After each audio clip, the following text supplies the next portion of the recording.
aktual dan faktual. Jadi jangan mudah terpercaya dengan berita palsu, karena memang berita palsu itu hampir mirip, tapi sebenarnya cara mengeceknya, cara mengecek bagaimana berita itu palsu atau tidak sekarang sudah banyak di sosial media. Bagaimana caranya, dan sudah kemarin juga sudah dijelaskan bagaimana cara mengatakan bahwa berita itu palsu atau benar. Nah, seperti itu. Nah, hari ini kita akan mempelajari materi hari ini, yaitu tentang menyimpulkan metode-metode dalam pidato. Sebelumnya kan kita pernah membahas tentang teks pidato, bagaimana teksnya, strukturnya.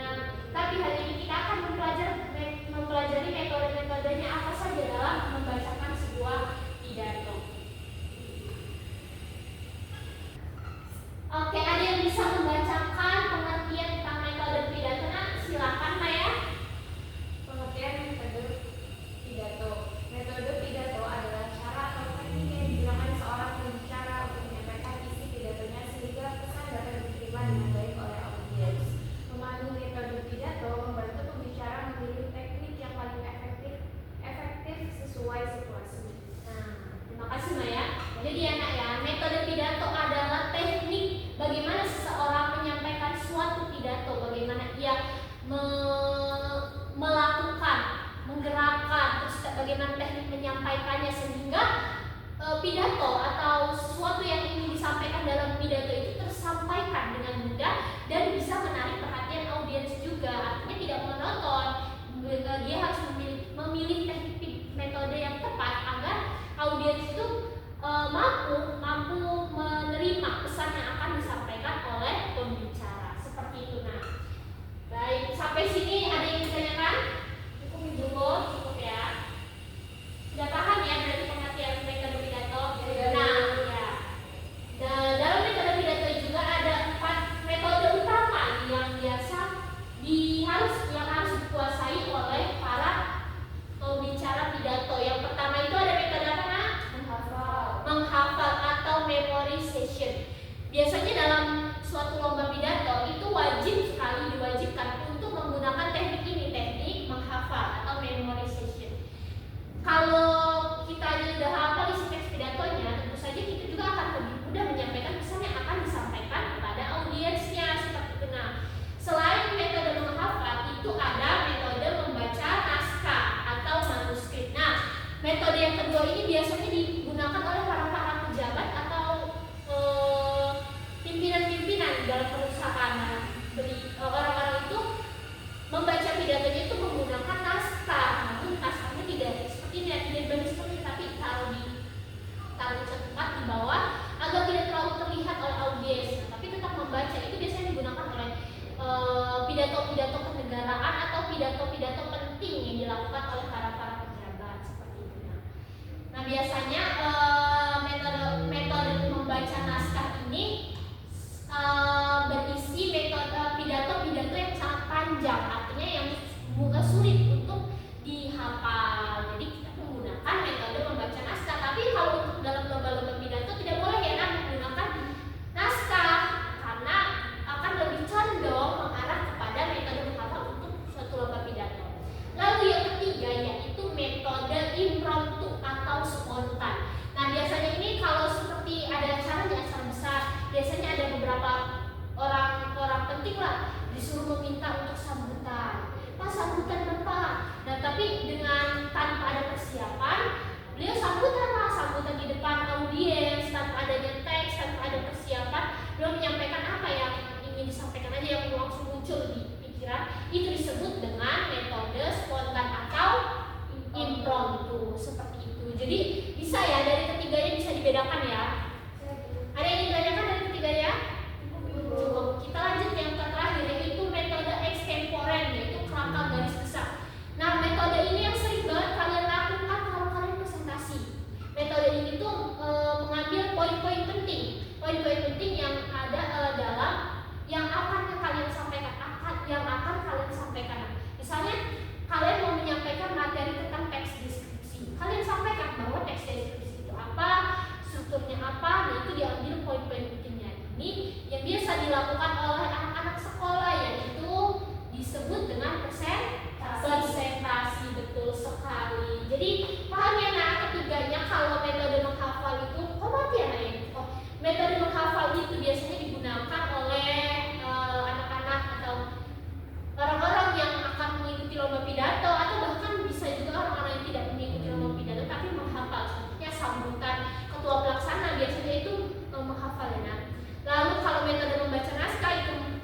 pidato menggunakan naskah, terus impromptu itu atau spontan tanpa adanya persiapan, tapi tetap muncul apa yang ingin disampaikan di dalam pikirannya. Lalu metode extempora itu adalah kerangka seperti presentasi.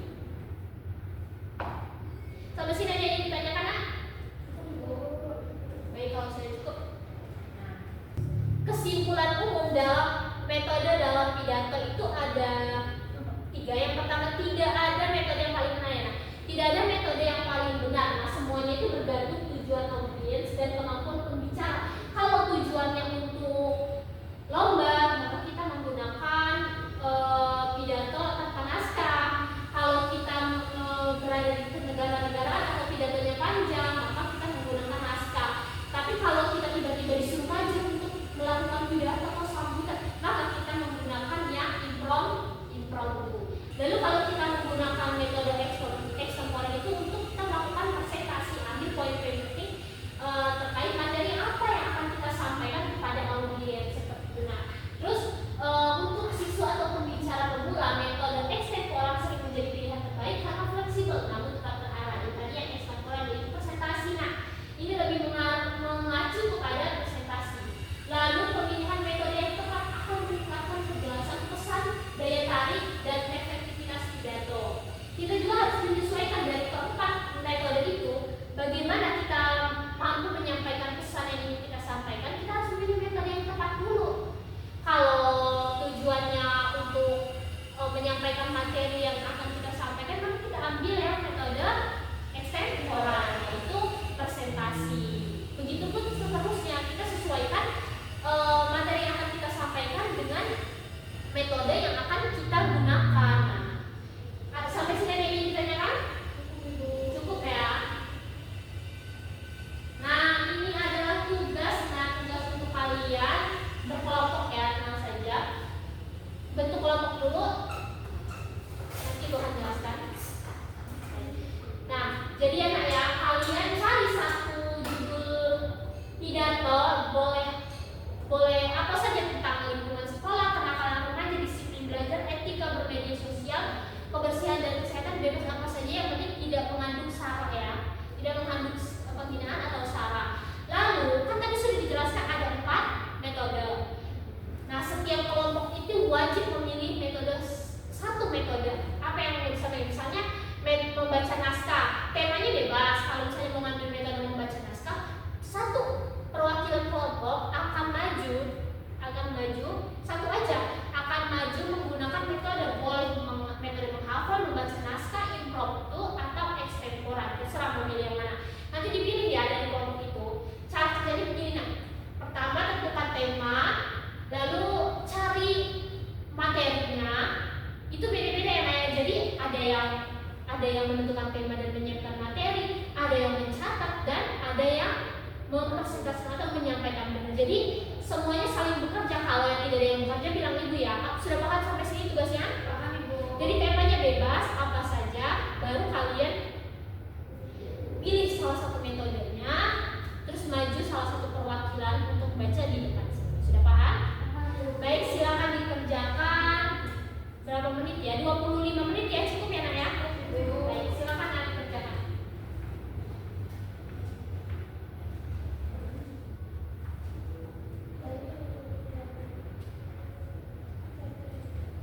Kalau ada yang bingung, tanyakan ya, Nak ya.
mulai dari diri sendiri. Sekian, terima kasih, dan wassalamualaikum warahmatullahi wabarakatuh. Waalaikumsalam warahmatullahi wabarakatuh. Ini tangan anak, saya ini mana naskahnya ini ya nak ya? Ya ibu ini oke ibu ambil dulu ya. Ya bisa bagus sekali. Jadi kalian mengambil tema kebersihan dan kesehatan dalam lingkungan sekolah ya. Hebat sekali. Berarti pesan moral yang disampaikan bahwa kebersihan di lingkungan sekolah itu tidak hanya memberikan kenyamanan saat belajar, tetapi juga memberikan kesehatan lingkungan terhadap di lingkungan sekolah. Bagus sekali. Nah, tepuk tangan untuk kita semua. Hebat ya. Ibu periksa dulu teksnya. Anak ibu tadi kaget kok Anissa Isti mau pakai metode menghafal ya. Tapi bagus nak. Nanti minggu depan pakai metode ini ya. Impromptu ya nak ya.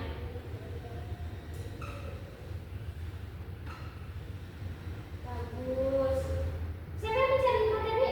Bagus ya mencari materinya. Semuanya bekerja ya nak ya. Nggak ada yang ini. Baik, terima kasih nak. Udah keren banget ya. Ini sudah ibu nilai. Nah, untuk minggu depan, terima kasih. Untuk minggu depan kalian akan membuat pidato lagi. Temanya terserah, masih seperti tadi temanya terserah. Tapi kalian harus pilih salah satu metode. Kan ada 4 metode, salah satu metodenya itu kalian pilih, tapi nggak boleh sama. Nah, misalkan Mahya mengambil metode membaca naskah, terus kalau Anissa Isti menghafal, terus kalau Zahra Bunga ini dadakan. Jadi terserah temanya apa saja. Nanti makanya kenapa kalian harus rembukan lagi di spin ya, harus adil ya. Nggak boleh ada yang pilih-pilihan. Oke, sudah paham semua tugasnya? Temanya terserah, satu lembar saja, nggak materinya nggak usah banyak-banyak. Yang penting kalian mampu menyampaikan pidato itu sesuai dengan metode yang telah disampaikan. Baik, sampai sini ada yang ingin ditanyakan atau terkait materi yang telah ibu berikan? Cukup ibu. Yakin nggak ada nih? Saya ibu. Oh iya, silakan Anissa. Baik, tunjukkannya bagaimana cara memilih metode pidato yang paling tepat ibu. Bagaimana cara memilih metode yang paling tepat? Bergantung pada situasinya. Kalau misalnya acara resmi ya menggunakan naskah. Kalau kita mau lomba yang tidak menggunakan naskah, yaitu dengan cara menghafal. Kalau disuruh dadakan ya berarti menggunakan impromptu seperti itu. Dan itu menyesuaikan dengan kenyamanan kita. Kalau kita nyamannya dengan membaca naskah, ya kita sesuaikan dengan membaca naskah. Asalkan pesan yang ingin disampaikan itu tersampaikan dengan tepat kepada audiens. Ada yang ingin ditanya lagi? Ya silakan Bunga. Kalau masih grogi itu metode mana yang paling mudah? Kalau masih grogi, metode mana yang paling mudah? Menurut ibu metode yang paling mudah kalau misalnya kita awal-awal itu membaca naskah. Kenapa? Karena kalau kita ada di depan biasanya, terus kita udah siapin materi, terus udah di depan grogi, itu kan hilang semua apa yang ada di pikiran kayak kita. Bener nggak? Kadang kita ngomong apa ya? Tapi kalau untuk awal-awal belajar awal membaca pidato menggunakan naskah tidak apa-apa nah. Nanti seterusnya menggunakan metode menghafal. Bila perlu nanti impromptu ya, tidak dapat seperti itu. Yang mau ditanya lagi? Saya bu. Oh iya silakan Mbak ya. Apa sebenarnya tujuan utama dari orang berpidato? Tujuan utama orang berpidato, menarik ya. Tujuan utama orang berpidato yaitu menyampaikan sesuatu argumen atau pendapat atau gagasan atau ilmunya kepada audiens agar audiens ini memahami apa yang ingin disampaikan oleh pembicara pada audiens. Tujuannya itu mengajak. Pidato sebenarnya tujuannya mengajak bahwa ayo hadirin sekalian, kita sama-sama menjaga lingkungan kita dengan cara tidak membuang sampah sembarangan agar lingkungan kita tidak tercemar oleh sampah-sampah yang teman-teman semua buat. Seperti itu adalah tujuannya untuk menyampaikan sesuatu, untuk mengajak audiens. Itu tujuan utama dari pidato. Ada yang ditanyakan lagi? Cukup ya sampai sini? Baik, sebelum ibu tutup kita tetap semangat dulu. Kayak kita ada lemes ya. Yang semangat ya. Ya ibu. 1, 2, 3. Tepuk semangat. Semangat.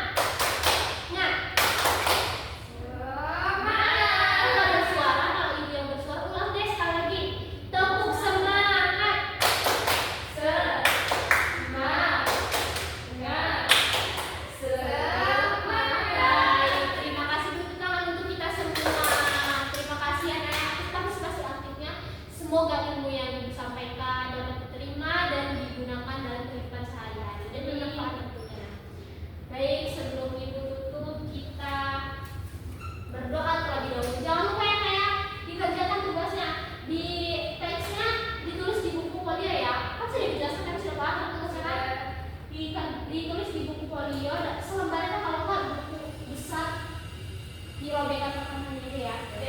Beri nama dan tema, kemudian metode apa yang diambil. Minggu depan kita akan melihat bagaimana kalian membaca pidatonya. Baik, sebelum itu kita berdoa terlebih dahulu. Silakan ketua kelas untuk memimpin doa.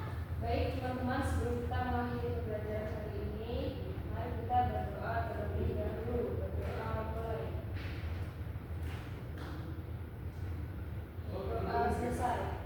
Beri salam. Assalamualaikum warahmatullahi wabarakatuh. Waalaikumsalam warahmatullahi wabarakatuh. Terima kasih nak atas partisipasi aktifnya. Ibu permisi dulu. Semangat ya nak ya. Ya Ibu. Permisi dulu ya. Assalamualaikum. Waalaikumsalam. Ibu ada Ibu. Ya, baik.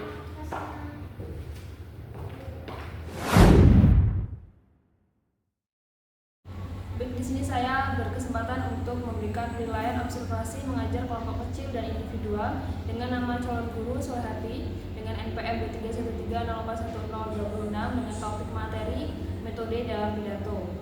Baik, yang pertama itu keterampilan komunikasi antar pribadi.